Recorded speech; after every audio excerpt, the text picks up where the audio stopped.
সেটা তো অন্য বিষয়। ট্রাম এবার পুজো পরিক্রমায় থাকছে না। না, ট্রাম হচ্ছে যে আমরা এসপ্ল্যানেড টু ময়দান পর্যন্ত আমরা হেরিটেজ আকারে একটি ট্রাম থাকবে, সুসজ্জিত ট্রাম। যারা কলকাতায় আসবে তারা চাপবেন। একটি জনস্বার্থ মামলা চলছে কোর্টে, হাইকোর্টে করা হয়েছে ট্রাম নিয়ে। কোর্টও আমাদের থেকে জানতে চেয়েছে সরকারি সিদ্ধান্ত কী।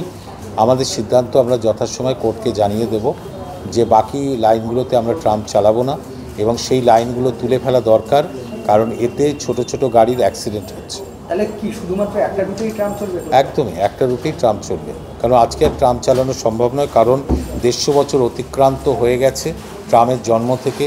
ভারতবর্ষে আরও 15টা শহরে ট্রাম উঠে গেছে এবং রাস্তার পরিমাণ বাড়েনি, কিন্তু যানবাহনের সংখ্যা প্রচুর বেড়ে গেছে। সেই অবস্থায় ট্রাম চালানো আজকে রাস্তার মাঝখান দিকে অসম্ভব। এবং বিশেষ করে কলকাতা ট্রাফিক পুলিশ যে দক্ষতার সঙ্গে কলকাতাকে যানজটমুক্ত শহর রেখেছেন, এবং ভারতবর্ষের মধ্যে খুবই সুনাম এর সঙ্গে সেই যানজটমুক্ত শহর কলকাতা আছে, সেটার সাথে তো আপোস করা যায় না। আর লাইনগুলোকে তুলতে হবে, না হলে অ্যাক্সিডেন্ট হচ্ছে। থ্যাংক